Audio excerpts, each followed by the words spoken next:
Olá, buenas tardes, bom dia em Latinoamérica, buenas noches.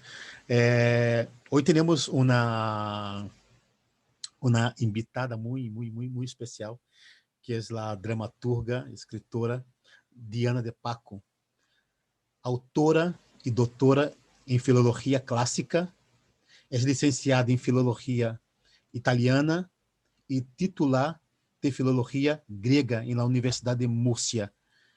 Diana de Paco, muy bienvenida aquí a Esperando Godot. Pues muchísimas gracias, Clever, porque como tú y yo sabemos, estamos intentando este encuentro Sí. ya semanas y bueno, pues las circunstancias, los dioses del Olimpo no nos han dejado, las circunstancias tampoco, pero por fin hoy estamos aquí y yo estoy muy agradecida de que hayas contado conmigo y también muy agradecida de este espacio, Esperando a Godot, que realmente interesa a las personas que aman el teatro o que amamos el teatro y a todos aquellos que tienen una cierta inquietud por la cultura y el arte dramático. Las entrevistas son, vamos, están llenas de lugares donde encontrar cosas para pensar, para reflexionar, qué es lo que hace falta y personajes a los que has entrevistado pues realmente destacables. Así que yo estoy me siento muy honrada y bueno, pues haré lo que pueda. Nós outros, como comentávamos antes, tem tantas dramaturgas com papel tão importantes, escritoras com papel tão importante dentro da dramaturgia, não? E uma mulher com doutorado em filologia clássica, licenciada em filologia italiana e titular de filologia grega na Universidade de Múrcia, o que ha provocado que esta mulher entrasse por las portas del teatro? Bueno, es una pregunta absurda. No, contrariamente, al contrario, es una pregunta que me encanta que me hagas porque yo creo que mi carrera profesional, digamos, la que se muestra, por la que como, vamos, sí. Y la carrera de dramaturga o la carrera o el itinerario de escribir teatro, pues han ido muy unidos. A ver, en primer lugar, hay que reconocer las cosas como son. Yo vengo de una familia de teatreros, teóricos, porque mis padres son están jubilados ambos, pero son dos investigadores de teatro bastante muy reconocidos en España, Mariano de Paco y Virtudes Serrano. Sí, sí, sí. Sí, entonces en mi casa pues el teatro siempre ha estado presente. Luego tengo un hermano mayor, que es Mariano de Paco, que es director, y sí, que empezó en el TEU, en el Teatro Universitario de Murcia, y que bueno, pues yo iba detrás de él, entonces lo que él hacía, pues a lo mejor yo también lo quería hacer. Y bueno, pues yo lo he bebido en mi casa. Es cierto, tengo otro hermano más pequeño que se llama Miguel, que es informático y que no es teatrero en absoluto, bueno. Pero es el que nos resuelve, los problemas. Hostia, los problemas de Miguel, se me ha caído la línea, Miguel, el ordenador no va, en fin. Pero bueno, el resto, Mariano y yo hemos salido teatreros. Y como te digo, Claire, es algo también que en mi casa se vivía. Que cuando pasa algo así puede haber dos reacciones, o te encanta o lo odias, ¿no? Sí. Entonces, bueno, en mi caso pues empezó gustándome. Yo veía mucho a mis padres trabajar sobre el teatro, había muchísimos libros de teatro en mi casa. Hablo de la casa familiar, por eso digo había, porque ya no la tenemos. Sí. Y luego pues ayudaba también en lo que podía. Cuando mis padres hacían alguna edición de Oro Vallejo, Alfonso Sastre o Domingo Miras o Paloma Pedrero, pues yo, como entonces no había PDFs que se pudieran corregir, etcétera, pues nos mandaban las pruebas a casa, yo las leíamos juntos y así empecé a aficionarme mucho. En principio yo escribía relatos que luego convertí en obras de teatro. Y en una ocasión, pues vi que había un concurso de un premio de teatro que daban dinero, y yo estaba estudiando la carrera y pensé, pues a ver si gano algo. No gané, Seguiu haciendo teatro. pero seguí haciendo teatro, sí. Y hasta ahora, porque la verdad que ahora mismo, pues el teatro para mí, como, como dramaturga o escritora de teatro, pues es fundamental para sostener mi vida, ¿no?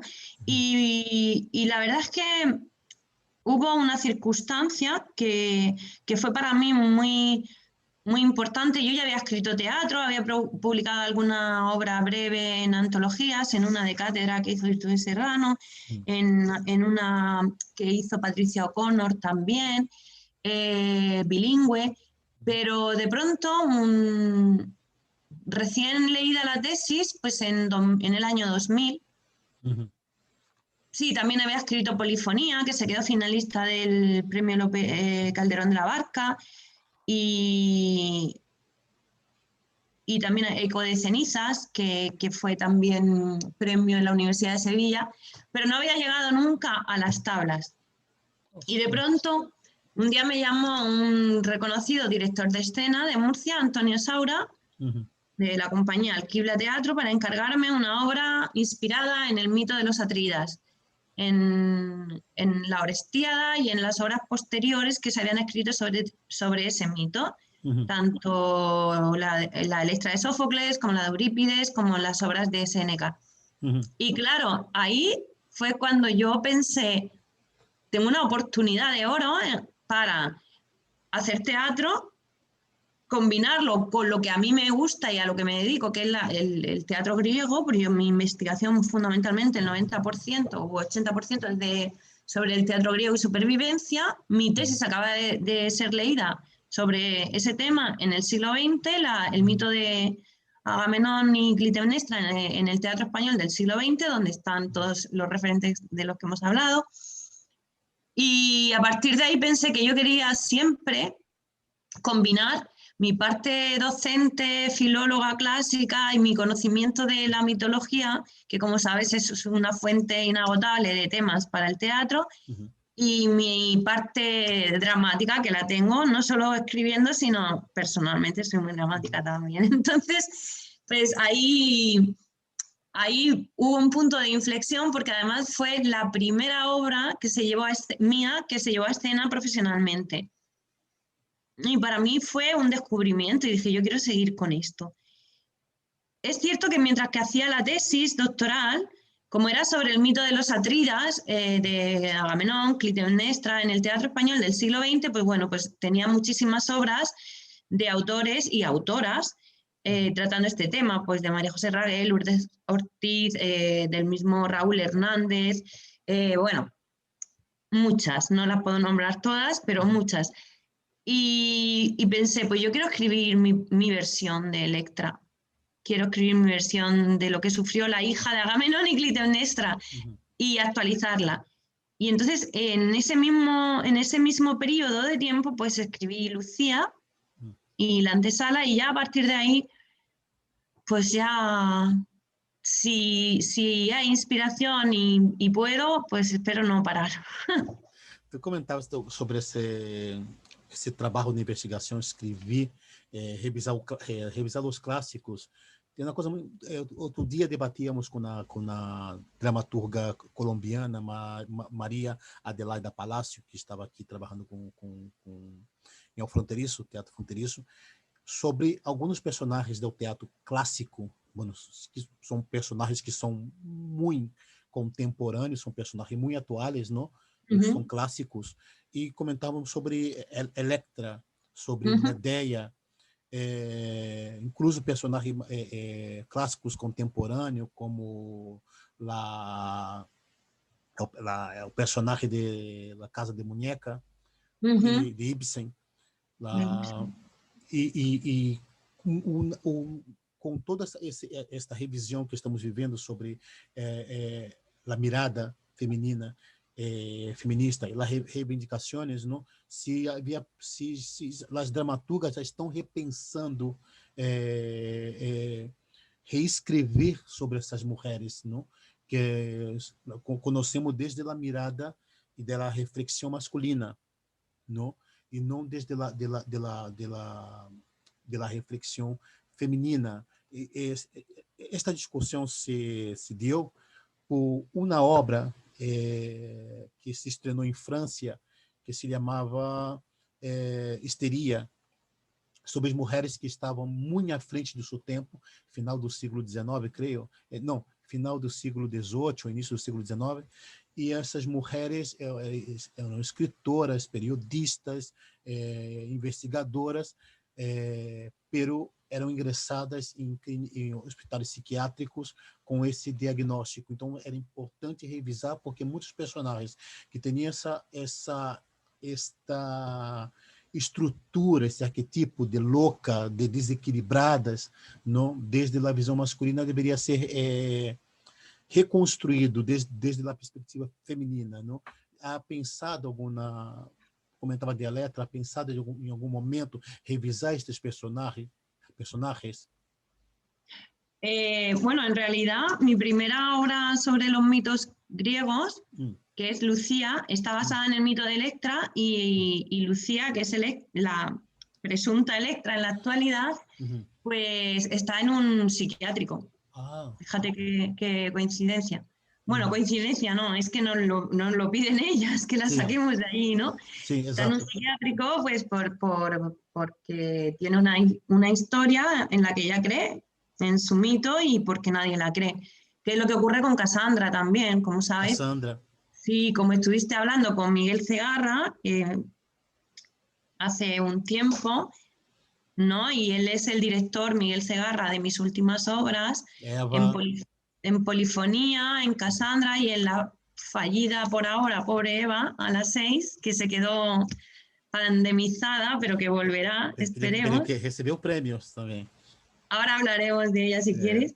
Bueno, pues quiero decir que el trabajo sobre estas mujeres indica, por una parte, que los mitos es que son universales y reflejan además valores y problemas y conflictos universales, que muchas veces se piensa que, bueno, muchas veces, algunas personas piensan que eso es el pasado, eso es la historia. En primer lugar es que la historia es ejemplo para el presente, eso es lo primero. Y en segundo lugar es que los mitos son simbólicos. Y si queremos borrar nuestro pasado, pues lo que estamos haciendo es volviéndonos cada vez un poco más necios, sinceramente. Dicho lo cual, que no venía a cuento, pero me ha salido así, pues estas mujeres de la mitología griega que, como tú dices, pues fueron escritas por hombres, que sepamos, ¿no? Por los dramaturgos griegos. Bueno, primero aparecieron muchas de ellas, algunas, en Homero, en la lírica griega, y luego en el teatro, y luego en la literatura posterior, hasta la época romana, se retomaron en la literatura latina. Pues son realmente, como mitos, son un cúmulo de significados recreables y que hablan en cada momento y en cada lugar al margen del tiempo y del espacio. Entonces, ¿qué ocurre? ¿Que la mitad están locas o que son tratadas de locas? Yo creo que el problema de las mujeres clásicas, de las mujeres de la mitología, porque las reales estaban más retiradas, no tenían ese protagonismo casi ninguna, es que son tratadas como locas y como locas peligrosas. Porque piensa en Medea. Yo tengo en la obra Polifonía que aparece Medea, aparece Fedra, aparece Penélope, Clitemnestra, que es, digamos, el paradigma de estas mujeres peligrosas.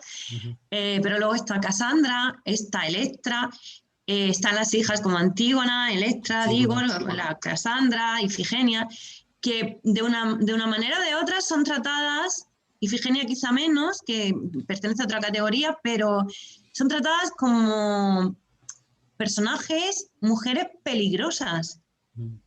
Por lo tanto, son temidas. Y ese temor hace que sean maltratadas. Y eso es actual. O sea, eso ocurre hoy. Cuando hablamos de Cassandra, no hablamos de Cassandra solo la princesa griega, hay muchísimas Cassandras hoy. Yo por eso hace unos años, en 2016, hablé con el editor de teatro, desgraciadamente fallecido, Fernando Olaya, que tenía la editorial Esperpento Ediciones Teatrales, y le pedí, bueno, acordamos hacer un volumen de obras con 5 de mis obras, que se llamaba Cassandras, se llama. Sí, está aquí, mira. Ah, qué bien, qué Y bien. Mostra, pues así, para que la así gente lo pongo. vea. Fantástico. Casandras. Son 5 Cassandras. obras del pasado y del presente, o sea, algunas están ambientadas en la época de la mitología griega, como Ujú, polifonía, otras en la actualidad. La ujú, última es el monólogo que estamos haciendo de Casandra. ujú, ¿Pero por qué se llama Casandras? Porque hoy en día y desde entonces hasta ahora la historia está repleta de mujeres desoídas, ujú, maltratadas y solo y únicamente por un desprecio, un desconocimiento y ujú, un miedo a que digan la verdad, a que razonen ujú, y a que se enfrenten al poder instituido, que es el ujú, tradicionalmente patriarcado o poder masculino, que ya no es solo una violencia masculina, sino ujú, que es una violencia que se ejerce sobre estas mujeres desde colectivos de poder, ujú, desde muchos lugares, ¿no? Por ujú, supuesto, a través de las figuras masculinas, que no son todas agresivas con ellas, pero las que lo ujú. son, las aniquilan.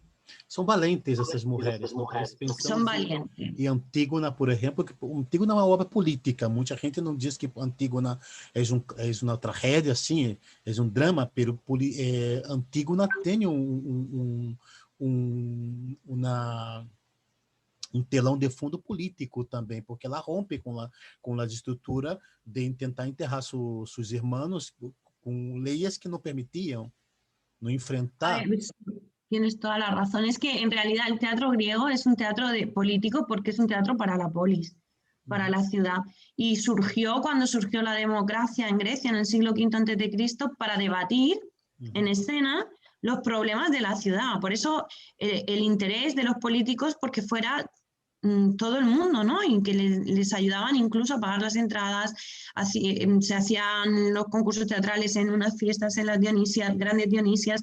¿Por qué? Porque se concebía el teatro como un lugar de diálogo sobre los problemas de la polis. uhum, Que luego es cierto que en algunas de las obras hay también una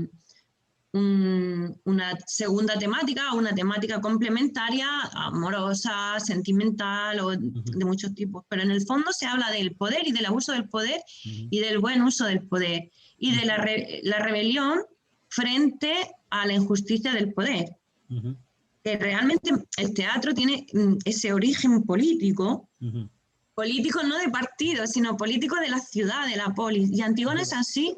O uhum, sea, Antígona es reflexionemos sobre qué es lo que hay que hacer, respetar las leyes de la ciudad o respetar las leyes religiosas o de fraternales. uhum, Es un conflicto dramático, uhum, conflicto trágico, que ella resuelve rebelándose frente a la ley de la polis, ¿no? A la uhum, ley de la ciudad, porque lo considera injusto y porque la ley de la sangre, del amor fraternal y de la religión, la piedad, digamos, mejor, hacia el vencido, hacia el hermano muerto, uhum. pues para ella está por encima de eso. Entonces sí que es un drama que tiene, una tragedia, perdón, que tiene Uhum. muchísimos puntos de interés, muchísimos. E ética, não? Se o tema dela Exacto, é es ética. reflexionar sobre la ética, sobre la moral, sobre qué está por delante, qué ley está por delante de otras, si una es injusta, porque realmente ella está enfrentándose a la ley de la ciudad, por lo tanto está delinquiendo, digamos, Uhum, pero siguiendo la ley de la piedad, de la ética que ella considera que está por encima. Bueno, no lo digo yo, lo han escrito muchísimas uhum, personas y Antígona es un ejemplo de tragedia para pensar en la política, para pensar en la moral y en la ética y en el comportamiento humano. Y además que sea una joven con lo que ha sufrido Antígona, hija uhum, de Edipo, una joven la que diga no, basta, pues es muy significativo y hoy nos debería sim. también llamar la atención y decir, oye, que siempre la actuación individual vale para algo. Muchas veces pensamos que ¿para qué voy a hacer nada? ¿Para qué me voy a revelar si no vale para nada? Pues no. O sea, muchos granitos significan algo, ¿no? En el caso de Antígona es que tenía también esa vinculación con el poder. Pero era una joven, indefensa, y dijo, basta. Y esas son las heroínas de la tragedia. Son mujeres que dicen, basta, me rebelo contra la injusticia. Y son mujeres jóvenes. Hay muchas jóvenes, todas sí. elas son mujeres jóvenes, prácticamente casi todas. No sé si, talvez Medea. Medea, para nosotros ahora sería joven, entonces claro. Ya era una mujer casada, bueno, unida o casada con Jasón, con hijos, pero es joven. Clitemnestra es joven, hasta Penélope, que pasa 20 años esperando a Ulises, es joven, pero luego están las hijas, ¿no? Las que son, pues, Antígona, Electra, Casandra, Ifigenia, que son muy jóvenes y sufren ese tipo de enfrentamiento trágico, que es lo que le da grandeza al teatro griego, aparte de muchas otras cosas, es la dificultad de resolver ese enfrentamiento. Es decir, no hay buenos ni malos, hay un conflicto, un error trágico y un desenlace. Quedo pensando se não seria interessante não reunir algumas dramaturgas, não, para abordar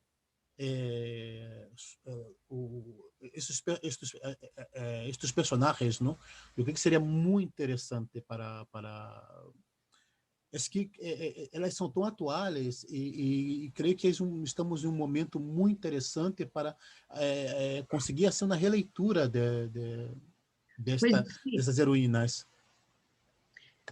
Sí, yo creo que se está haciendo y sobre todo desde hace unas décadas se está haciendo por parte de dramaturgos y, bueno, hablamos y mujeres. Quiero decir, dramaturgos hombres y mujeres. En España simplemente hay que pensar, por ejemplo, en Buero Vallejo y La tejedora de sueños, en el siglo XX, o Domingo Miras y su trilogía mitológica, que habla de Penélope, Fedra y Clitemnestra, pero que lo hagan hombres es muy importante.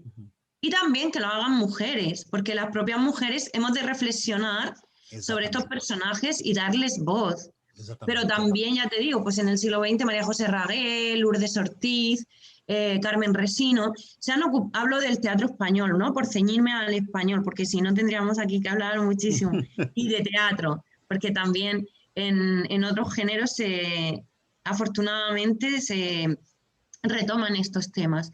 Y es que yo creo que sigue siendo necesario porque nunca pasan de moda, nunca. Recrear hoy, por ejemplo, Antígona, hacer una Antígona hoy sería de rabiosa actualidad, como lo fue en el siglo V a.C., como lo fue la tumba de Antígona de María Zambrano, como lo fue.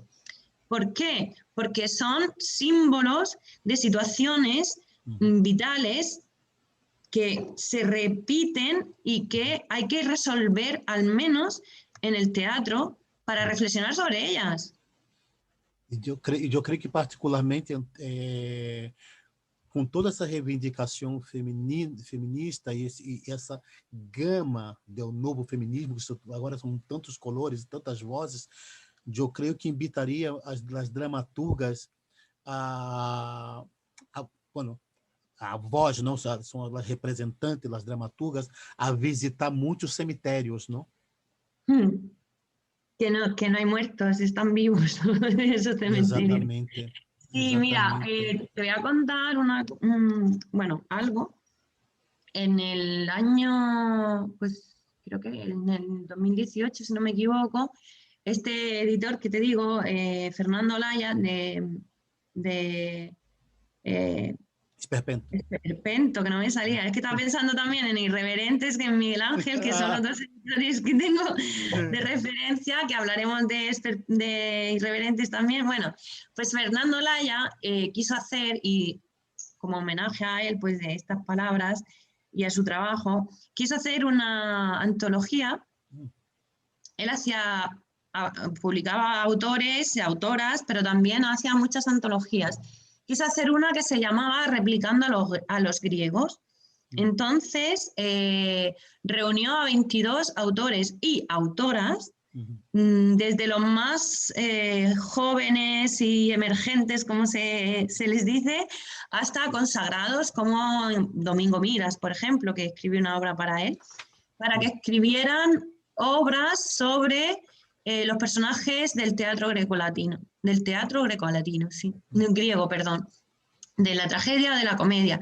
Ahí, en esa antología, pues había muchas mujeres, ¿no?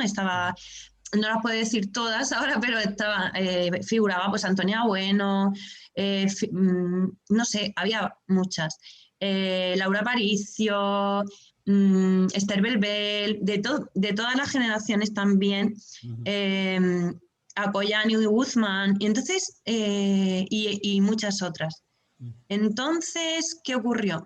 Yo estaba haciendo la introducción de esa antología que me parecía necesaria, tan necesaria, porque realmente era revisar a los clásicos desde diferentes puntos de vista, tanto generacionales como de género, masculino, femenino, Sí, sí, sí. y además desde la libertad que da el recrear el mito, ¿no? Porque el mito te da unos símbolos, pero se recrean. Salió un libro precioso que nunca se ha publicado. Hostia. Porque murió Fernando. ¿No? Entonces, mi labor ahora, bueno, yo porque he tenido un par de años un poco en baja forma, pero es intentar publicarlo, porque es un libro, a ti te encantaría. Comentó a Julio Fernández, ¿no? De la editora... ay, caray, ¿cómo se llama ahora? La editora, Julio Fernández es el director de la editora... Invasoras, ¿no? Invasoras. No lo he comentado a nadie porque, como te digo, se quedó ahí. Estuvimos hablando en cómo publicarlo, pero ahora mi misión, por lo menos mi objetivo es que eso salga, que ese libro salga a la luz.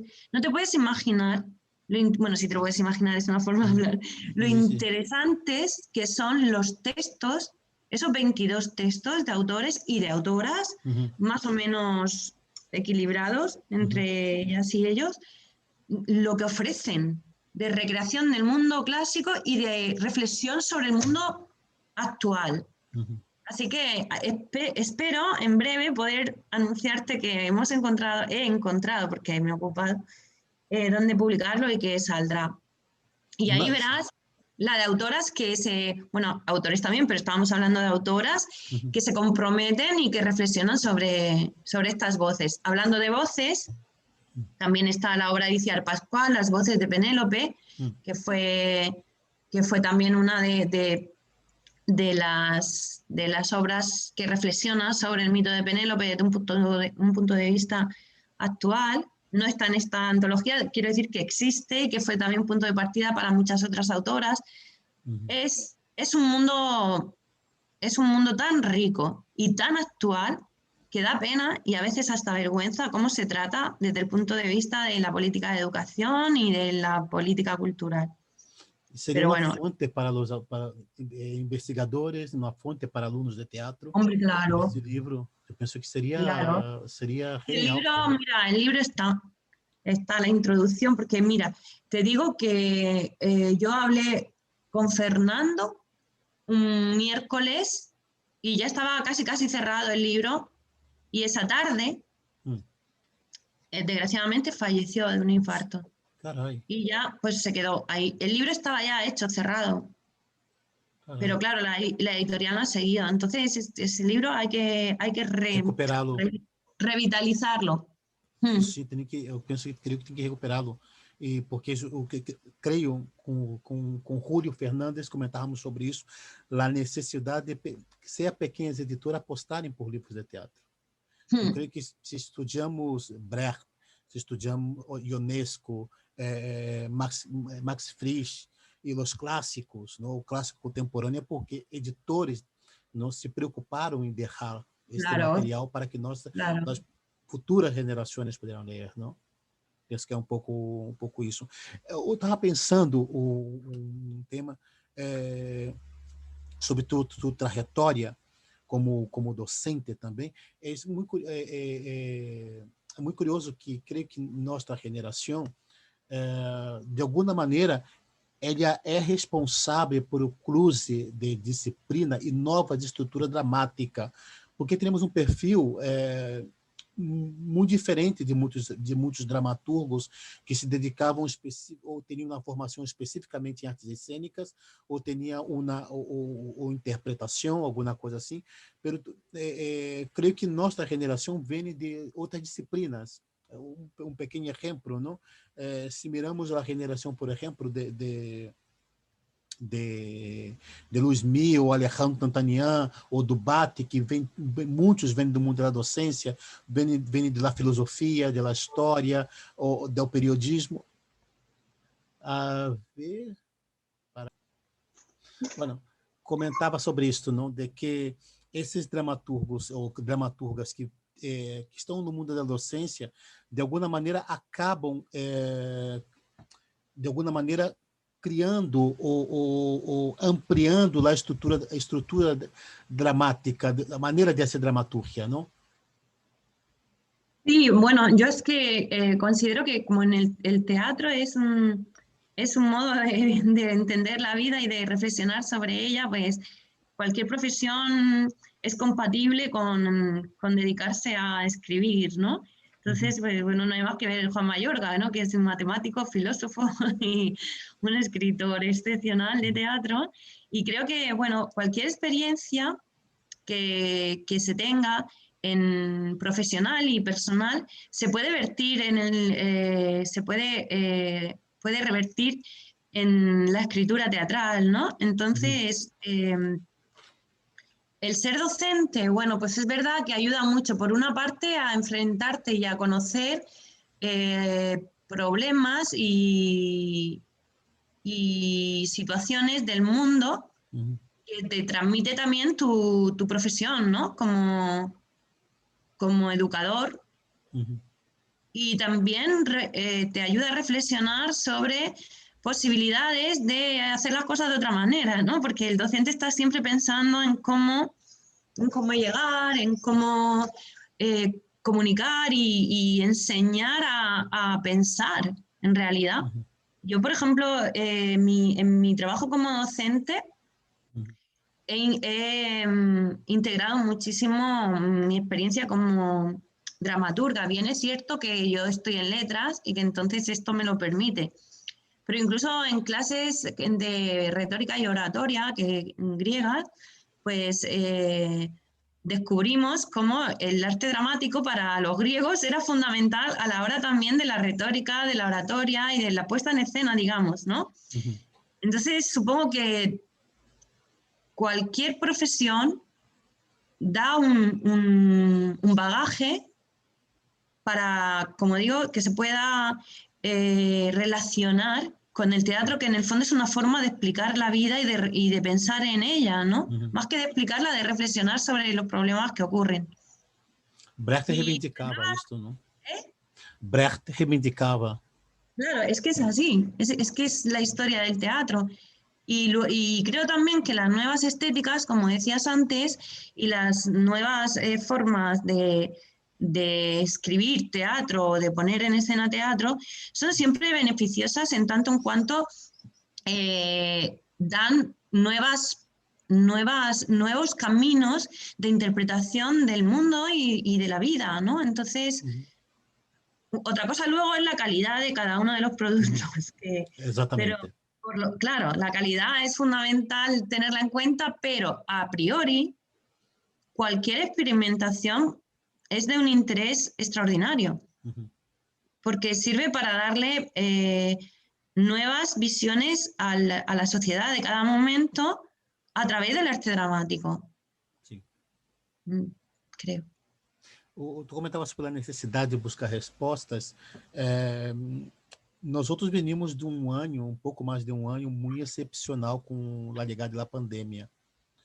Tu como ha vivido esse processo? Porque tu vem com a obra que é da Eva, a las 6, dirigida por Miguel Segarra, que foi uma obra a nível de crítica, recebido prêmio, o que ha venido o COVID e obrigada a parar, não? Pero como dramaturga, como profissional do teatro, como ha vivido esse processo, esse largo processo de mais de um ano com a pandemia?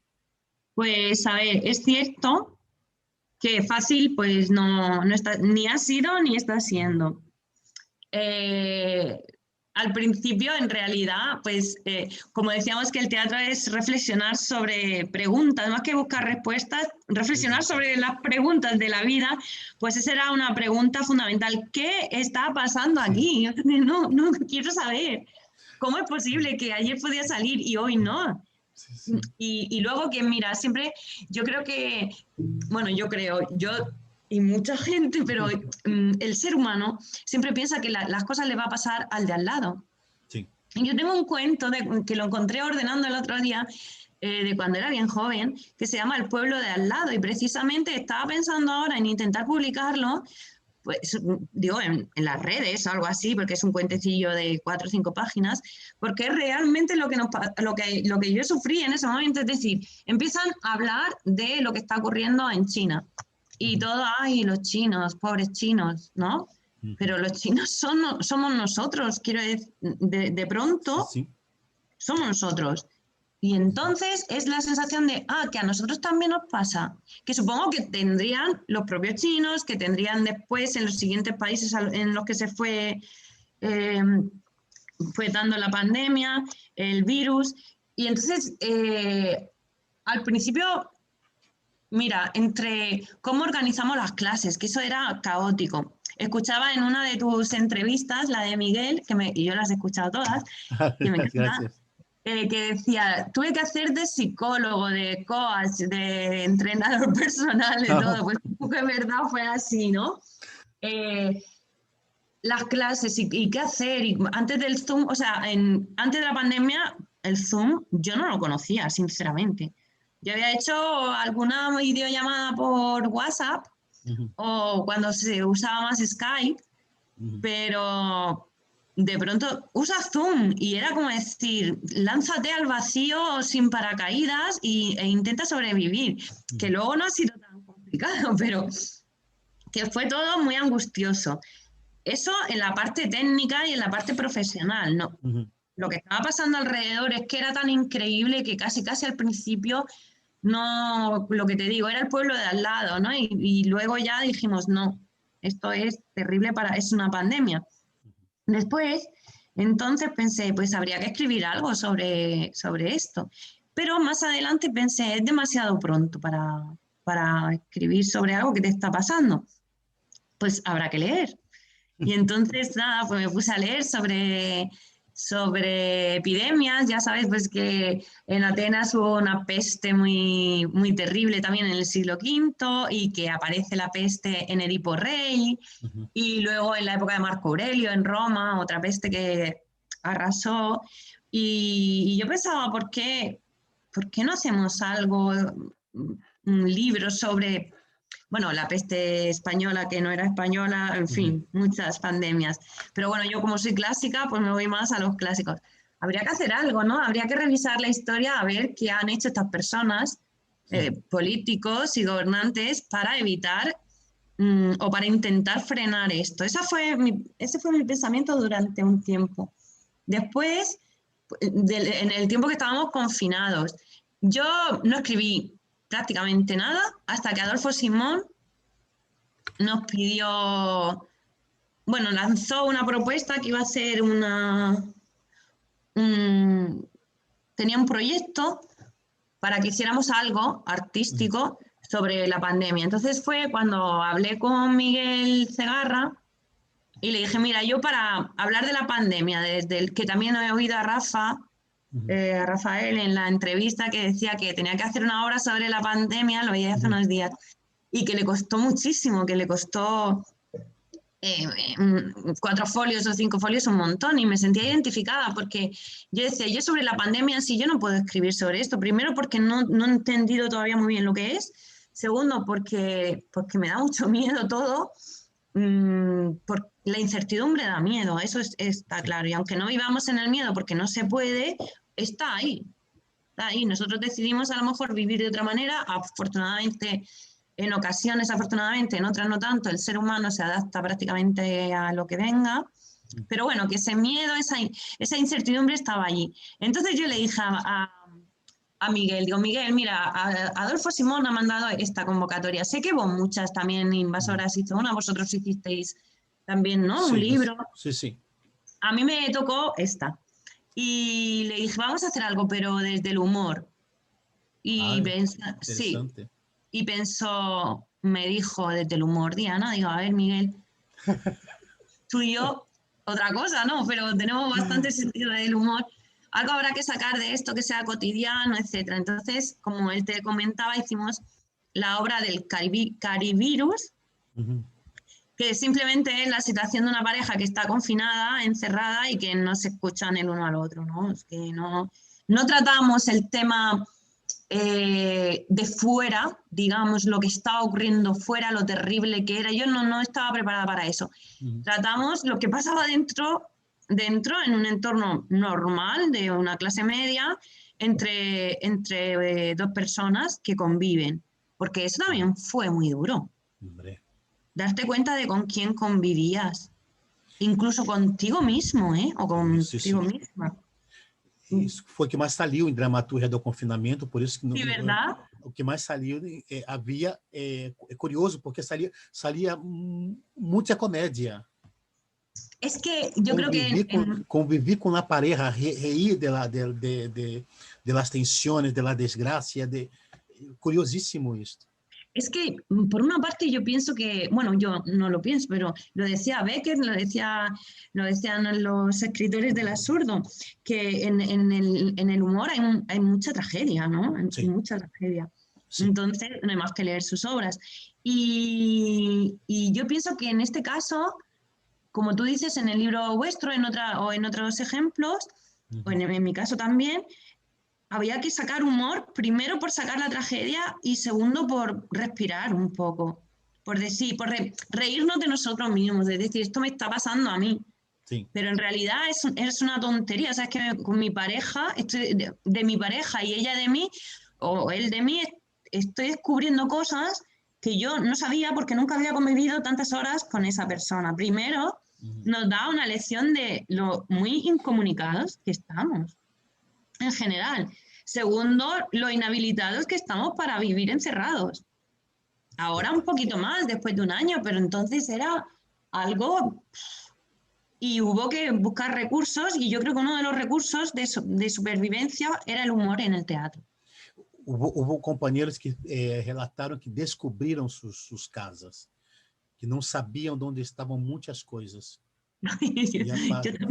E a partir do momento que tiveram que dedicar a limpar a casa, organizar, não sei o quê, descobriram que havia muitíssimas coisas que não conheciam. E a convivência em pareja, que era mais comedido, levava as coisas de maneira mais tranquila, mais reflexiva, observava mais, mientras lá outro era mais nervioso, mais intenso, não sei o quê, e se molestava porque o outro era muito tranquilo. Então, seria uma coisa... Era así. Muchos humor. Es así, o sea, el Carivirus, tú si quieres luego por curiosidad, yo te lo mando. Porque dá para ir con Adolfo. Eran 3 páginas. Pero Miguel Segarra hizo un vídeo de la representación, ¿no? Con el móvil, pero es que era... Porque yo le pedí que fuera algo muy hiperbólico, muy con dibujo animado. No quería un drama, no quería... Porque todo era tan dramático que, ya te digo, yo soy muy fan y seguidora del teatro del absurdo. Creo que ahí hay mucho drama. Entonces... Bueno, pues lo hicimos. Y luego, poco a poco, yo no recuerdo muy bien cómo, pero poco a poco pues vas reaccionando ante la situación, ¿no? Yo ahora mismo, por ejemplo, también vivo un poco aislada porque soy inmunodeficiente o algo así, tengo una enfermedad. Autoinmune, alguna cosa así. Sí, autoinmune. Y entonces intento pues relacionarme poco, aunque voy a clase y todo eso, y entonces sigo... más o menos en la línea que aprendí de vida interior en casa, entonces, en esa época. En cuanto a lo profesional, nosotros estábamos preparando Eva a las 6, ¿no? Que, bueno, pues era un proyecto que teníamos muy ilusionante y sigue siéndolo, y queríamos estrenarlo en mayo. Es una obra que se iba a publicar para el estreno en Ediciones Irreverentes. Y curiosamente, bueno, no curiosamente, porque siempre me pongo aquí, este cuadro que ves aquí, sí, de Antonio Tapia, un pintor murciano muy reconocido, es la portada del libro. ¡Hostia! ¡Qué bien! Sí, sí. Yo que me he traído aquí todo el material para enseñártelo. Precioso, precioso, Sí, precioso. es muy bonito, ¿verdad? Es precioso. Pues nada, hablamos con él, explicamos todo y se introdujo en el proyecto. Era una cosa realmente que creíamos que iba a ser interesante, bonita y además que iba a ir adelante.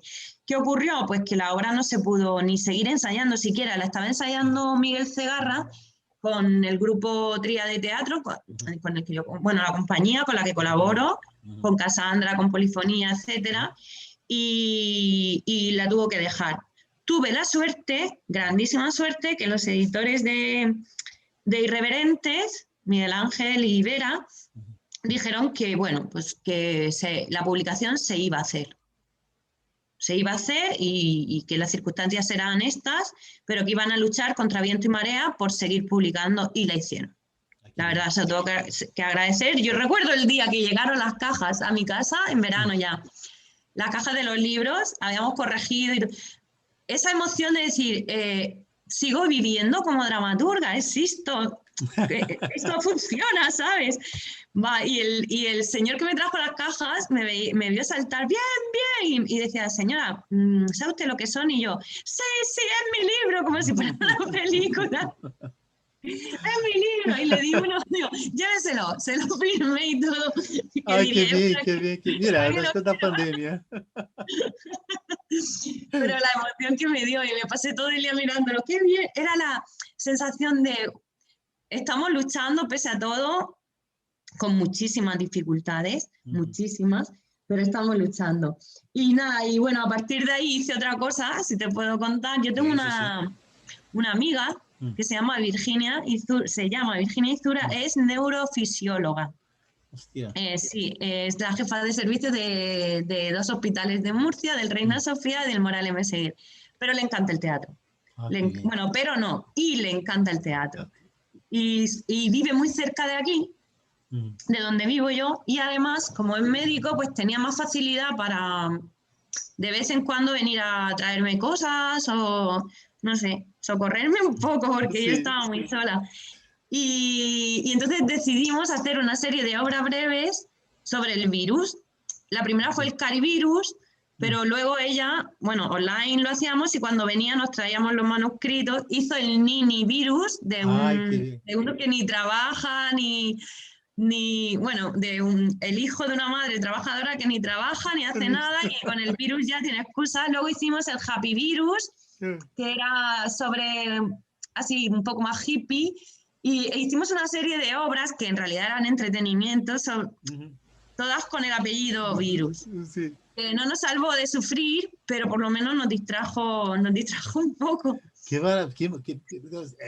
Creio que a pandemia que ha provocado em muitos criadores foi essa descobrirem que eram capazes de criar muitas coisas, não de inovar, de ir mais allá, ¿no?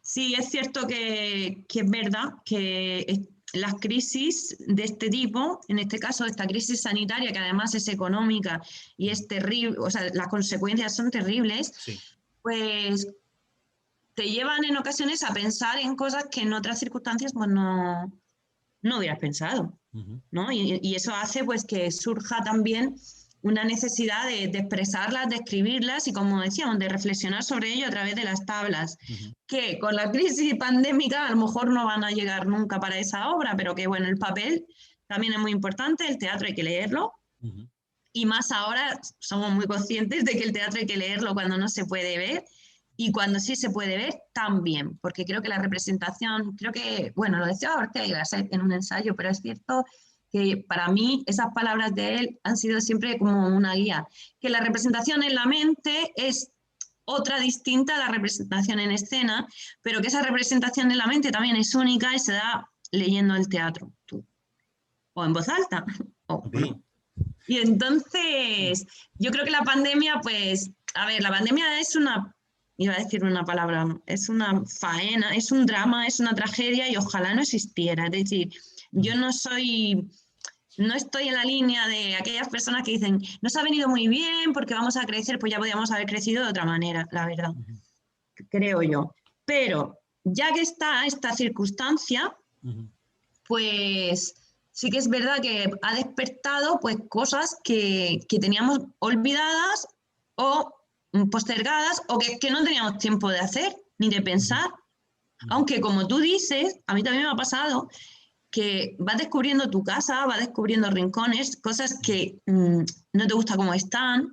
Eso lo he comentado muchas veces con personas que dicen, es que de pronto en 20 años me doy cuenta que tengo un cristal que está por un lado un poco roto y oye, me he dado cuenta pues porque estaba en el sofá tantas horas que de pronto lo vi. Pues lo mismo pasa, y entonces ha habido muchas personas que han empezado reformas, ¿no? Porque han observado su casa de otra manera. Exactamente. Pues yo creo que con el arte, con la cultura, con el teatro en particular, ha pasado igual. Nos hemos parado más a observar. Isso é curioso. O Dubate comentava, o Dubate Irro, Ricardo Dubate, que estava durante a pandemia estava escrevendo a última parte de sua teologia sobre a guerra das Malvinas. E uma das coisas que ele comentava, e depois Javier Daut a reforçado, era de que o teatro não seria o mesmo depois da pandemia, e que muitos de nós outros, muitos criadores, muitos dramaturgos se reinventaria, não? E quando tu comenta sobre os textos que tu has escrito sobre os vírus e com a fisióloga, é curioso porque tu tem muitas obras escritas, não? E de repente o vírus já foi a outros te ha conducido a otros caminos, ¿no? Está bastante curioso, ¿no? Sí, como te digo, es muy curioso. Yo ahora mismo estoy escribiendo una obra y media. Una que es teatro de verdad, bueno, de verdad, que tiene de verdad no lo sé, pero que quiero que sea teatro, que se llama Cuando mayo no sea primavera, y otra que es relato y teatro mezclado, ¿no? Y todo esto surgirá el agosto del unicornio, se llama. Me surgieron los títulos y luego ya pensé a ver cómo lo rellenaba eso. Y eso surgió durante la pandemia, precisamente por lo mismo, por lo que dices. Y no hablan de la pandemia, pero hablan desde alguien que está sufriendo una pandemia. No aparece la pandemia porque, como te digo, para mí es muy difícil hablar de eso, a no ser que sea en clave de humor, cotidiano, etcétera, es muy difícil todavía. O Rei Lear, não? O Rei Lear não aparece lá, a obra é o Rei Lear, de Shakespeare, não aparece como telão de fundo La Peste, e foi escrito em um momento onde quase que havia morto a metade da população de Londres. Exacto. No es que es muy complicado, es muy complejo, pero a través de la reflexión bueno, el Rey Lear es que es un grande, pero a través de otros temas se está tratando en realidad lo que se está sufriendo en cada momento, ¿no? Aunque no aparezca. Sí. Y bueno, pues también pienso que yo que soy un poco lenta y entonces todavía creo que esta situación me tiene que sacar más cosas de las que me ha sacado por ahora, ¿no? Porque, bueno, entre ponerme a punto con las clases online, con las clases presenciales, con las obras que teníamos, pues todo lo que pensé que iba a poder hacer, no lo he podido hacer.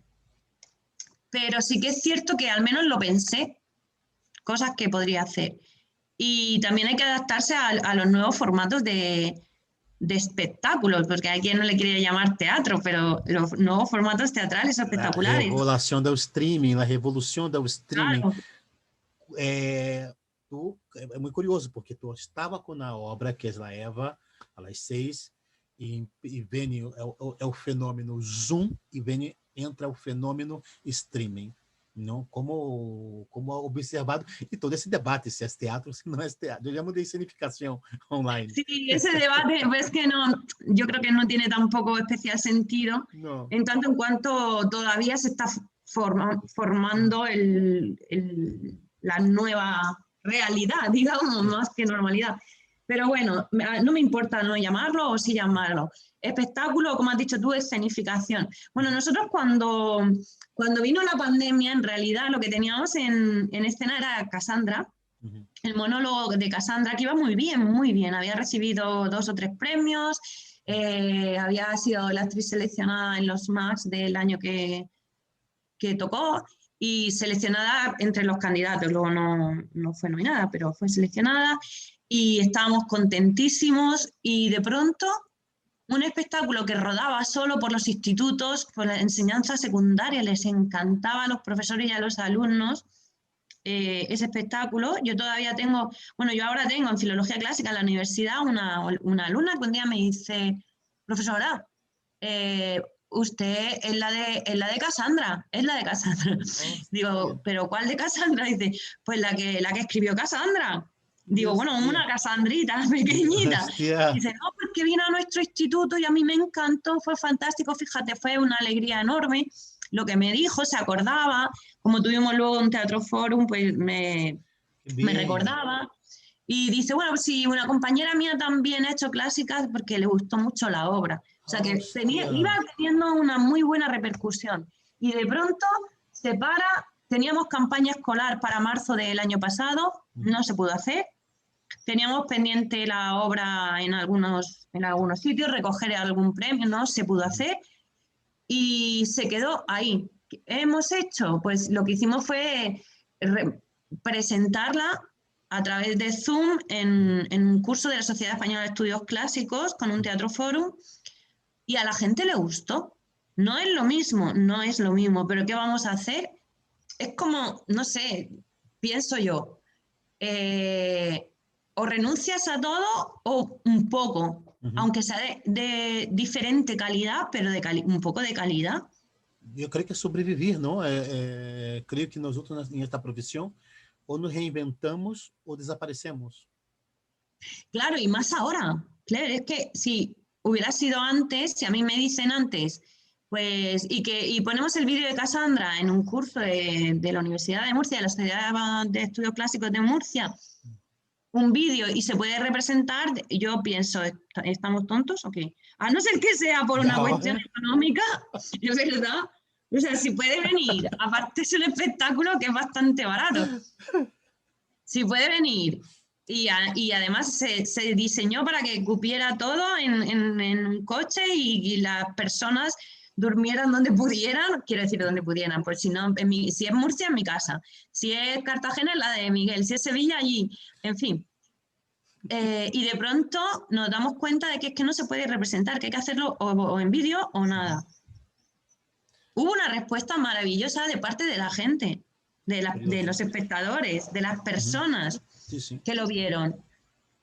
Que mucha gente nos dijo, muchas personas, que les hubiera gustado, que les gustaría, si lo hacemos en directo, ir. O sea, si se hace en directo, no streaming, sino si se hace en las tablas, en un teatro, con público y actores fundidos, que es lo bonito del teatro, lo que los griegos ya veían, esa unión entre todos, fenomenal. Si no, hay que conformarse. Bueno, conformarse no me gusta esa palabra. Hay que adaptarse. Adaptarse. Sim, adaptar-se. E é um fenômeno provocado por uma pandemia que não solamente é tocado, nos ha permitido, de alguma maneira, criar novas formas de nos comunicar. Aí está o streaming, que creio que não há marcha atrás, porque estamos, ano passado, o Festival Grec, tínhamos uma coprodução e um curso e esse curso foi adaptado para online, porque era dramaturgo de vários países que participavam desse curso. E agora em dezembro também temos o Dramaturgia do Confinamento foi criar um ciclo de leitura escenificada em Caracas com o apoio da Embaixada da Espanha, e foram 3 dias de jornadas de leitura, tudo por streaming e gravado. E eu recordo que foi julho, agosto passado, Andrés de Lima, que é diretor de Saragossa, ele comentava que seguramente o streaming, o que vai provocar é talvez o teatro cambiar a estrutura, a forma, não? Para que se adapte à gravação do streaming, não? Porque a gravação a la italiana ou grego é muito arrastrada, é muito pesado, e quando conduzimos os equipamentos, as câmeras, para dentro de um espaço não convencional, o espetáculo ganha uma nova potência, não? Um exemplo que colocava era a película com a Nicole Kidman, que era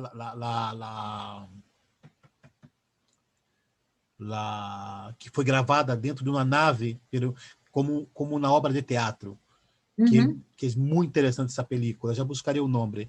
E Andrés de Lima apontava sobre isso, não? Um câmbio da estrutura do teatro. Mas uma coisa que nós estávamos comentando sobre sobre o streaming, também a pandemia tem um impacto econômico muito importante dentro do setor teatral, que está provocando o setor a reivindicar novas políticas, ¿no? Culturales. A ver, es que claro, bueno, es que mucho y muy interesante lo que dices, ¿no? Porque por una parte, bueno, también es cierto que no siendo la pandemia nada que haya que festejar, ni mucho menos, pues es cierto que en la parte de difusión, no hablo ya económicamente, ¿no? Ha sido fácil adaptarse a lo digital, etcétera. Por ejemplo, en la Embajada de Washington, española en Washington, con la organización de 2 profesoras de Nueva York, de Pace University, Iris de la Martina Lenz y Susan Berardini, hizo una serie de lecturas, representación de obras españolas, una selección de escenas, ¿no? Que estaba Alberto Conejero, bueno, estaba Juan Mayorga y Laura Rubio Galletero, estaba yo. Ah, mira. Pero, sí, bueno, eran escenas, ¿no? Gracias a haber habernos volcado en lo digital a través de la pandemia, pues ese tipo de iniciativas a lo mejor ha llegado a más gente que si no hubiéramos estado volcados por necesidad en este tipo de comunicación, pues no habría sido posible que nadie se conectara a verla, porque no había hábito. Pero por otra parte impide que se vaya a Washington o a donde sea a ver la obra. ¿Qué ocurre? Que yo pienso que tendremos que llegar, y voy a seguir con ese tema porque es muy interesante lo que has dicho, tenemos que llegar a un momento en el que se puedan compatibilizar ambas cosas. Es decir, que la representación en directo en el teatro no impida que una persona que vive en Nueva York pueda ver esa obra. Exactamente. ¿No? Entonces, y lo mismo con los congresos, con los cursos. Nosotros, en las cosas que hemos organizado en la universidad y bueno, en la Sociedad Española de Estudios Clásicos, hemos tenido una afluencia de público enorme en la era pandémica. ¿Por qué? Yo le llamo la era pandémica, es un poco esa. Muy bueno este. ¿Por qué? Pues porque personas que viven fuera no hubieran podido venir a hacerlo, a verlo. ¿Qué ocurre con esto? Que yo creo que no son excluyentes, sino que una vez que tenemos la experiencia, deberíamos abrir el campo de representación a ambas modalidades, que no estaría nada mal. A mí me encantaría ver lo que hacen en Broadway el domingo, ¿sabes? Exactamente. si pudieran hacer algo, quiero decir, o lo que hacen en los teatros del canal. Entonces, si se puede combinar, ¿por qué no? No creo que eso quite, yo no creo que quite espectadores presenciales en ningún momento, porque estamos deseando ir al teatro, pisar esas tablas, ver, sentir esa energía que no se siente de otra manera, esa comunión espiritual, cultural, que es y vital, que es la representación en directo en el teatro. Pero si no puedes, pues bueno, yo creo que esto ha abierto ese camino. Por otra parte, pienso que desde el momento en que ese camino se ha abierto, y eso lo he leído, bueno, había en la revista de artes escénicas de la Academia. Ah, lo tengo aquí. Sí, creo que en septiembre hubo un número dedicado al teatro en pandemia o a las artes escénicas en pandemia, y la verdad que daba muchos números, cosas aterradoras, pero también se reflexionaba mucho por parte de críticos y de profesionales del teatro, se reflexionaba mucho sobre estos nuevos caminos y ciertamente lo que hay que pensar es, a partir de ahora, eso tendrá que ser pagado. Quiero decir, empezó, por lo que decías del factor económico, etcétera, empezó todo de una manera muy, pues, generosa, solidaria y de amor a la cultura, es verdad. Pues yo creo que se vea esto, y también de autopromoción, ¿por qué no? Exacto. Quiero que se vea mi obra, pues, pero ahora que hay 1000 formatos, yo he leído también que en Barcelona hacen incluso teatro por WhatsApp y no sé qué espectáculo leí, es que estuve leyendo muchas cosas, ¿no? Que te mandan un WhatsApp y te van diciendo el hilo o de la obra, en streaming, en varios formatos relacionados con la no presencialidad, y muchos de ellos se desarrollaban en Barcelona o en Madrid.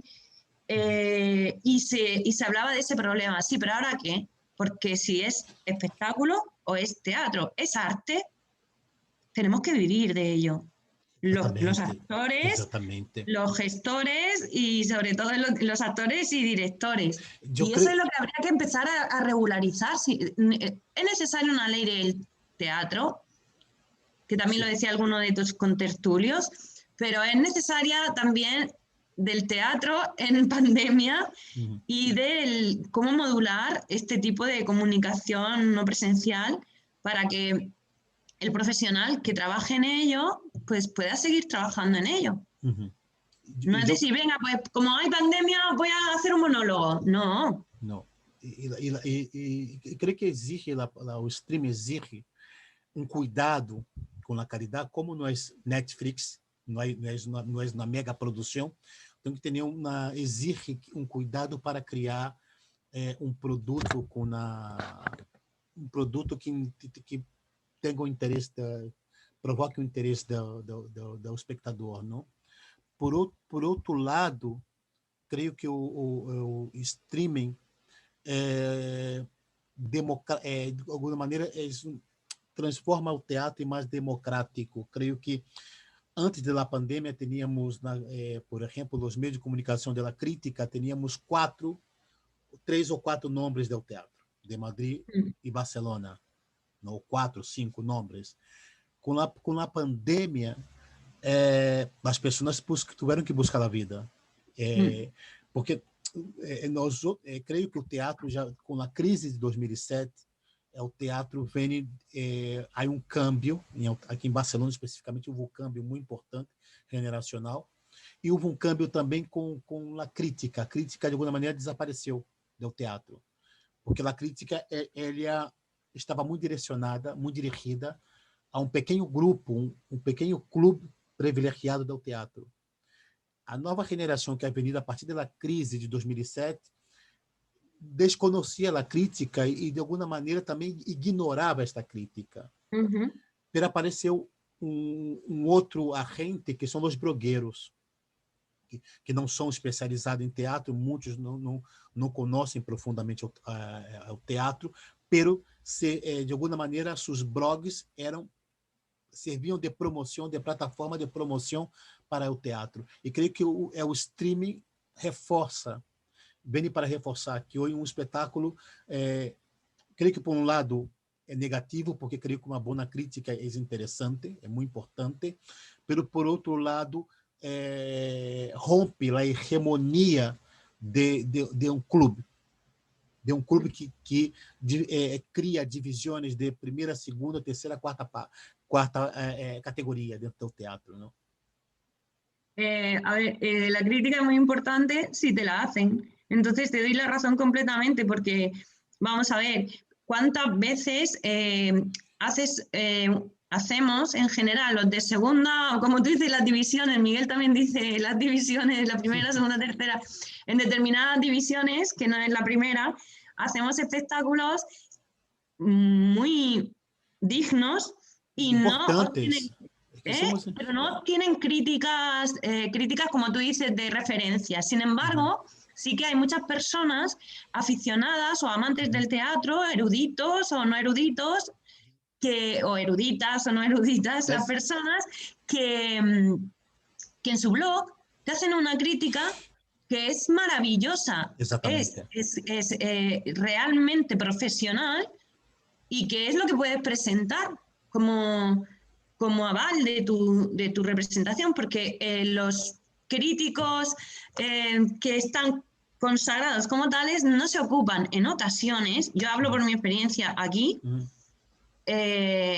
no se ocupan, no les interesa, se quejan mucho, algunos, no todos, pero bueno, yo estoy pensando en algunos, se quejan de, ay, no hay nada nuevo, ay, no se hace nada aquí, y al final van a hacer las críticas a las mismas 4 cosas, las que vienen de fuera o las que son de amigos.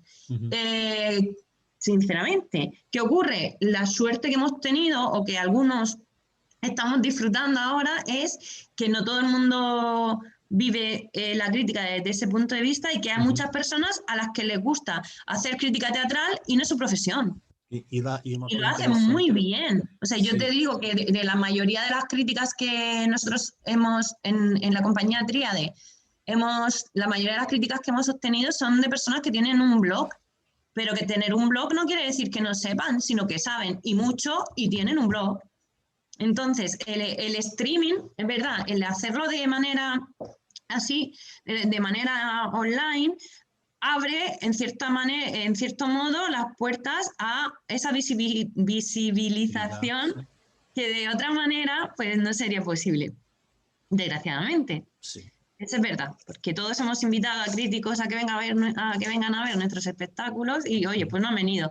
Y han venido otras personas que tienen un blog. O te han visto, ahora en época de pandemia, han visto tu obra pues una tarde en el ordenador. No es lo mismo, pero venimos a lo que íbamos hablando, volvemos. Es decir, ¿es bueno lo que ha pasado? No, es un desastre, es horroroso. Ahora, dentro del desastre, ¿vamos a hacer lo que podamos por revitalizar el teatro y la cultura y por adaptarnos? Yo creo que sí. Yo creo que sí. Entonces, yo siempre le decía a mis amigos, yo me voy a construir el jardín de Picuro. Que lo de fuera no me importe, es verdad, y dentro de mi jardín que sea todo cultura y el jardín interior igual. Y en eso trabajo, entre Epicuro y los estoicos. Y al final dijimos que era el jardín epicuroico, que era de Epicuro y de los estoicos. Que nada me afecte y además intentar ser feliz con lo que me ha quedado en mi jardín, porque lo de fuera, desde luego, está todo desmantelado, es un desastre. Y ahí entra también la labor que tenemos por difundir cultura con estos medios. Es importantísimo. Y por verle la parte, no por ver la parte buena, sino, es decir, tengo 4 euros, por decir, ¿no? Un niño tiene una hucha, tienes 4 euros. Un niño, no, una persona mayor, porque el niño con 4 euros es feliz.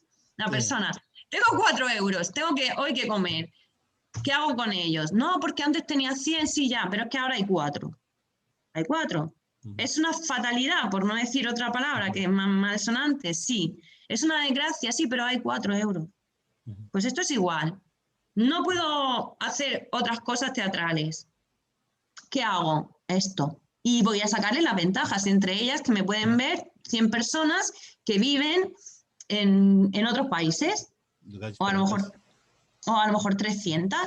Sí. Pues bien, pues quería yo esto, pues no lo quería, pero ya que está, yo voy a sacar de esto lo mejor.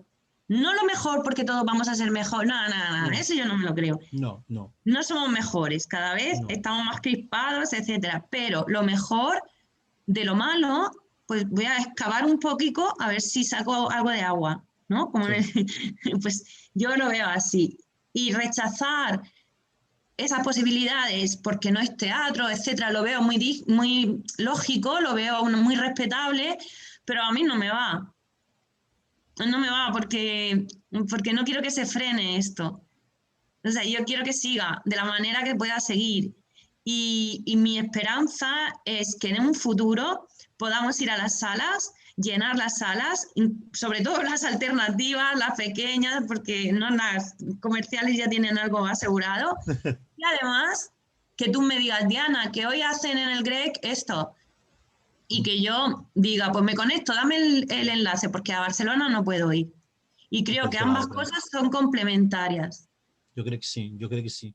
Diana, uma pergunta, porque creio que é muito pertinente, falamos antes da representatividade feminina dentro das mulheres dentro do teatro. Este último festival FEM, que é o último festival de cine em Santiago, de Chile, deste ano, diretores de cine de África do Sul, de Estados Unidos, de Mumbai, de chilenas, canadense, inglesas, denunciavam de que são praticamente maioria dentro desses setores, como do teatro,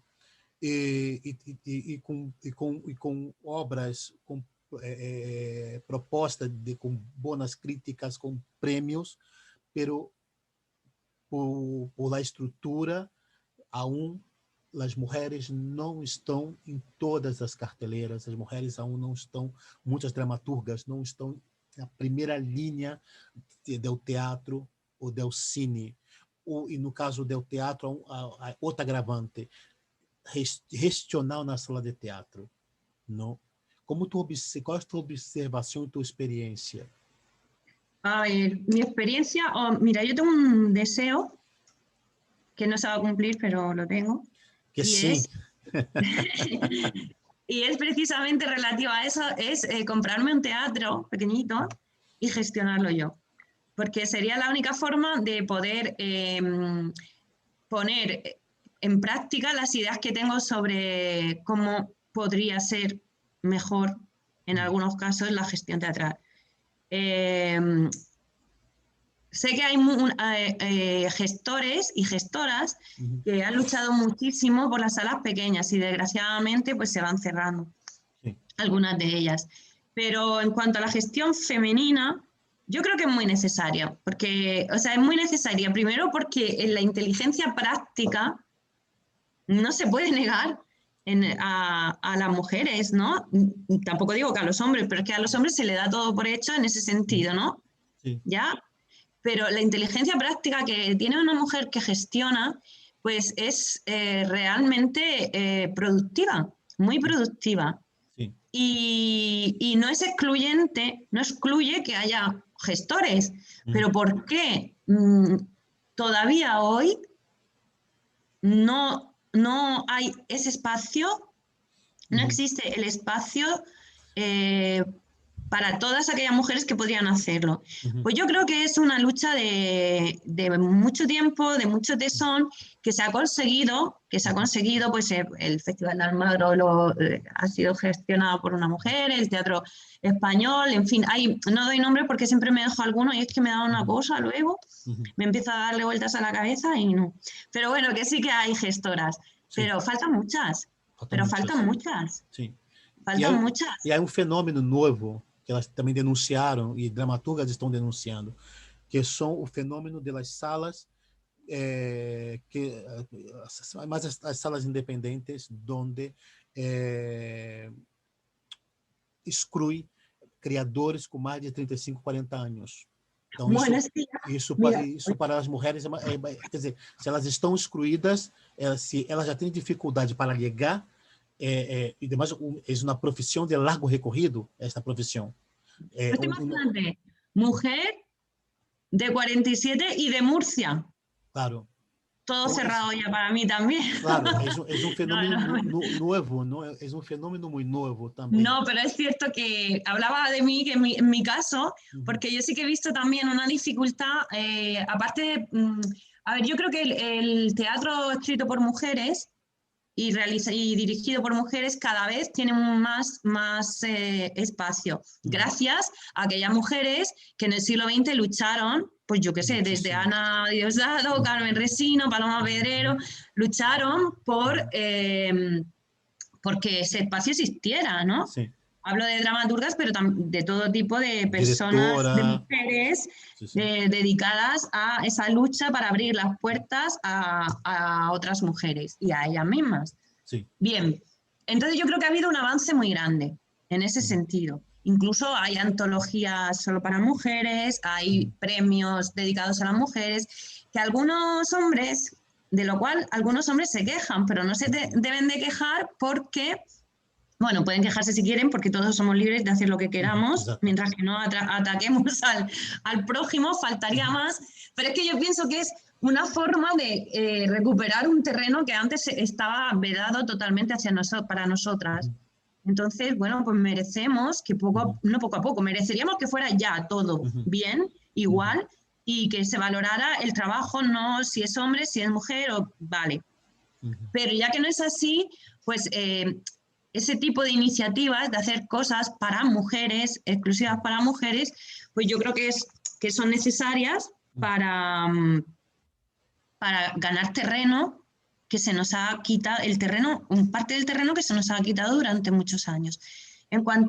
Luego hay asociaciones, por ejemplo, la Liga de Mujeres Profesionales del Teatro, que reúnen a las mujeres directoras, gestoras, actrices, dramaturgas, las reúnen, se apoyan, tienen grupos bueno, yo también formo parte de algunos, en redes sociales y bueno, pues todo eso es un impulso enorme, pero un impulso que está costando mucho, mucho que siga adelante por una inercia histórica desgraciada, porque yo creo que ahora en muchas ocasiones es inercia, en otras ocasiones no, pero a lo mejor la inercia de pensar en un hombre, pues no pienses en un hombre, piensa en un profesional o una profesional que lo pueda hacer extraordinariamente.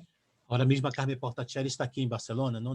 Carmen Portacelli, sí, te lo iba a decir también, por eso. Entonces, vamos a ver, entonces, ¿qué pasa? Pues lo que pasa es que, claro, los nombres que hemos dicho, Elena Pimenta o Carmen Portacelli o Natalia, al final nos hemos dicho Natalia Fernández o algunas otras, pues son personas, desde luego no de 35 o 40 años, son, bueno, a lo mejor 40 algunas, pero quiero decir que hay que tener una larga experiencia, un trabajo, una carrera, y la edad no tiene que ser un condicionante ni para que te pongan en escena, ni para que te conviertan en gestora o que te publiquen, o no.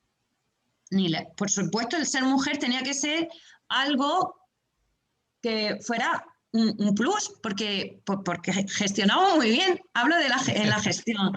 No, pues es que esto es histórico, ¿no? Y si no es un plus, porque también hay hombres que gestionan muy bien, tendría que ser que haber un momento de pararse a pensar y decir, ¿por qué ellas no? Vamos a verlo.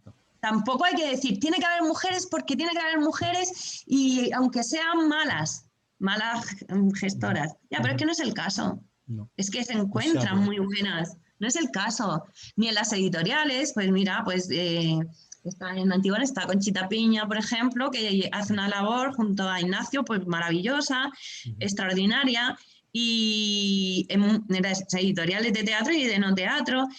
Hoy en día lo de discriminar a la mujer por ser mujer es, bueno, siempre ha sido bárbaro, pero es que es absurdo, porque si ya tenemos un discurso, un pensamiento de reflexión, de libertad, de solidaridad, no solo entre nosotras, entre todos, nosotros y nosotras, con las excepciones de estas personas que no tienen cerebro, aunque tengan cavidad, y cabeza, quiero decir, yo creo que cada vez más hombres están apoyando el que, como pues ahora mismo estás hablando tú, el que las mujeres tengan este espacio.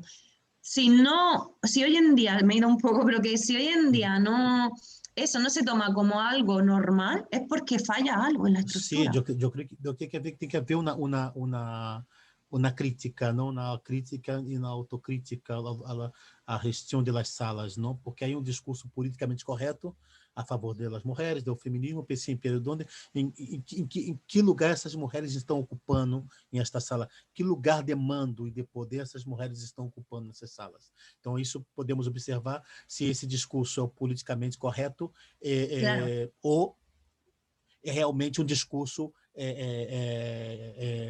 real, ¿no? Es que es eso, es que una cosa es la demagogia y otra cosa es el razonamiento para llevarlo a la práctica. Entonces, como no somos, o sea, quiero decir, los sofistas lo hacían muy bien y defendían tanto una cosa como su contrario, pero eso era un ejercicio, ¿no? Retórico. Pero nosotros, si apoyamos nuestro pensamiento en un discurso de defensa de las libertades y los derechos de la mujer, eso se tiene que ver reflejado también, no en tonterías, es decir, en te callo la boca, porque eso también pasa mucho.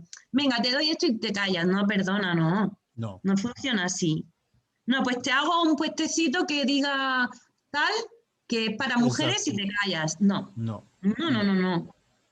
yo quiero, yo como mujer, no yo también, pero quiero que ese discurso se haga real y que cuando vayas a los teatros, cuando vayas a las carteleras, por las calles y veas lo que hay, diga, pues sí que es verdad, lo que el discurso es real. El discurso político, porque también es un discurso muy político, que luego no tiene el efecto que tendría que tener, es real.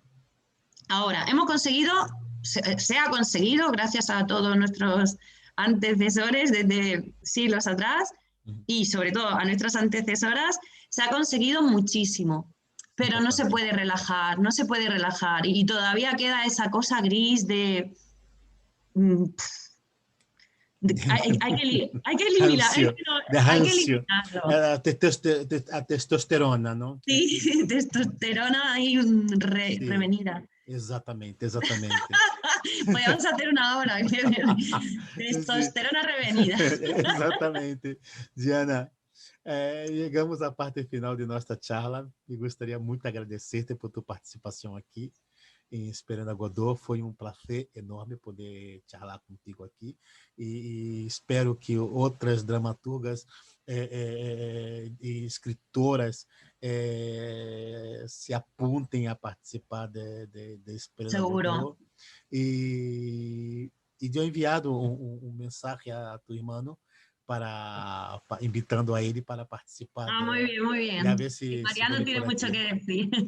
Pues mira, yo, aparte de que hace una conversación en la cual he disfrutado mucho, me ha hecho mucho pensar y creo que es un espacio muy necesario porque hay que pensar. Además, nosotros no sabemos lo que nos vas a preguntar, con lo cual nos haces pensar más y mejor, exprimir la mente. Y es como lo que hablábamos de la pandemia, ¿no? Darnos cuenta de cosas que a lo mejor si no hubiéramos tenido esta conversación o no hubiéramos oído otras que has tenido tú, con otros yo las he oído, con otras personalidades o personas destacadas del arte dramático, pues no hubiera... A mí me han servido muchísimo todas para reflexionar. De hecho, hoy se estrenaba la de Tomás Afán y la he visto. Sí, Tomás, sí. Que é muito. A ideia nossa é salirmos, não, já que teremos esta plataforma, levar teatro mais allá, o pensamento, a reflexão teatral mais allá, não, do teatro. Eu creio que teremos que sair da sala de la caja negra y irmos para las redes sociales. Exacto. ¿No? Y vosotros estáis haciendo una labor pues es que la palabra maravillosa es muy rápida, pero extraordinaria, mejor dicho, interesantísima, que la gente sepa que pone hasta en el YouTube los estrenos, ¿no? Que yo estoy esperando ya mayo porque vienen cosas muy interesantes y lo he pasado muy bien. Yo espero que esto que hemos hecho nosotros, que es dialéctica, es hablar, es debatir, Exato. como tú dices, es pensar. Que muchas cosas, a lo mejor, pues tú no estás de acuerdo conmigo o yo no estoy de acuerdo contigo, pero en realidad se trata de pensar, reflexionar. Bueno, yo he estado de acuerdo contigo en todo, pero sí, por si acaso. pero abre Y mucho, luego, ¿no? Abre mucho mientras tú estabas abre, comentando. y ya no solo lo que hayamos pensado aquí, es lo que vamos a pensar después de esto. Por ejemplo, a mí me hace mucho pensar lo que has dicho de la edad, porque yo pienso que en la actualidad hay también, o sea, cuando se está salvando el problema de ser mujer y que hay cosas dedicadas a nosotras y un apoyo, el ser mayor de X edad o ser de provincias, como te he dicho antes, ser mujer de 50 y de Murcia, pues es más complicado. Y eso también creo que ha salido hoy, pero que sería un motivo de un debate muy interesante, ¿no? ¿Qué ocurre? Porque con las actrices sabemos que sí, sufren una discriminación a partir de cierta edad, que los actores no sufren. Sí. Pero ¿y los creadores, y las creadoras? Porque exatamente. Yo creo que cuando limitan los premios, las residencias, la convocatoria limitam a una determinada edad, ela está excluyendo una generación por doble. Claro, aparte que, por ejemplo, puede ser, si es un premio, como hay algunos y muy destacados, que es para escritores noveles, ¿no? O, vale. O que hayan publicado solo una obra, o, vale, ¿no? Pues yo creo que el Calderón de la Barca era así, que limitaba, entonces, yo no sé ahora, pero bueno, que hay premios que limitaba la profesionalidad o la trayectoria profesional del autor o la autora. Eso sí no es lo mismo. Quien ha hecho ha publicado 5 obras y ha estrenado 25 que quien ha hecho la primera. Vale. Pero la edad, porque tú puedes tener 40 años y empezar a escribir en ese momento, o 50, o 70, o tener 40 años y tener una trayectoria, ¿no? Entonces... Sí, sí. Y es un autor, una escritora, una directora de 40 años es muy joven, porque el teatro exige un largo recorrido, experiencia. Y aunque lo hiciera muy bien, que habrá, las hay, no hay que excluir a las que lo hacen muy bien con más edad. Claro. Vamos, que no estamos haciendo... Es importantísimo, tenemos que reivindicar. Yo creo que esa reivindicación que has sugerido, junto con la de las provincias, es muy interesante. Y revisar los clásicos. Una cosa que yo he apuntado aquí, yo creo que es urgente que las dramaturgas, que las pensadoras de teatro revise el papel social, político dessas mulheres, de Antígona, de Fedra, de Penélope, de Medeia, de Ifigênia, de Electra, de Clitemnestra, eu creio, de Lady Macbeth, por exemplo, de Nora, de Ibsen. Eu creio que eu penso que é um momento muito importante para reivindicar essas mulheres e seu papel político e social. Pienso que es muy importante. Pues yo estoy totalmente de acuerdo. Sabes que en mi trayectoria teatral lo he intentado, lo estoy intentando. Sí, importantísimo. Muchas otras mujeres también. Y creo que, como tú dices, hay que seguir en esa línea, porque son universales y sirven para hablar de cualquier momento y de cualquier problema. Y son mujeres, y hay que hacerlas hablar y darle la palabra también hoy. Perfecto. Entonces... estoy completamente de acuerdo. Sigamos por este camino y animemos además a aquellas mujeres más jóvenes y a las que no lo son tanto, no lo somos tanto, a seguir luchando por el teatro y unirnos a esos hombres que quieren luchar con nosotras. Perfecto. Muchísimas gracias por tu participación. No, gracias a ti y bueno, muchísima suerte no necesitáis porque tenéis éxito. Pero que la andadura de este programa sea muy larga y siga siendo tan brillante, porque es un gozo poder abrir el ordenador y ponerte a ver 1 hora y media de estas conversaciones que son de verdad alimento para el alma y para el espíritu, como lo es la cultura. Muchas gracias. De aprender, ¿no? Beber en las fuentes, ¿no? Y tú eres una de esas fuentes, una de estas referentes, ¿no? Eso es muy importante. Muchísimas gracias, Diana. Muchísimas gracias, ya hasta pronto. Que sepas que os sigo, ¿eh? Ay, gracias.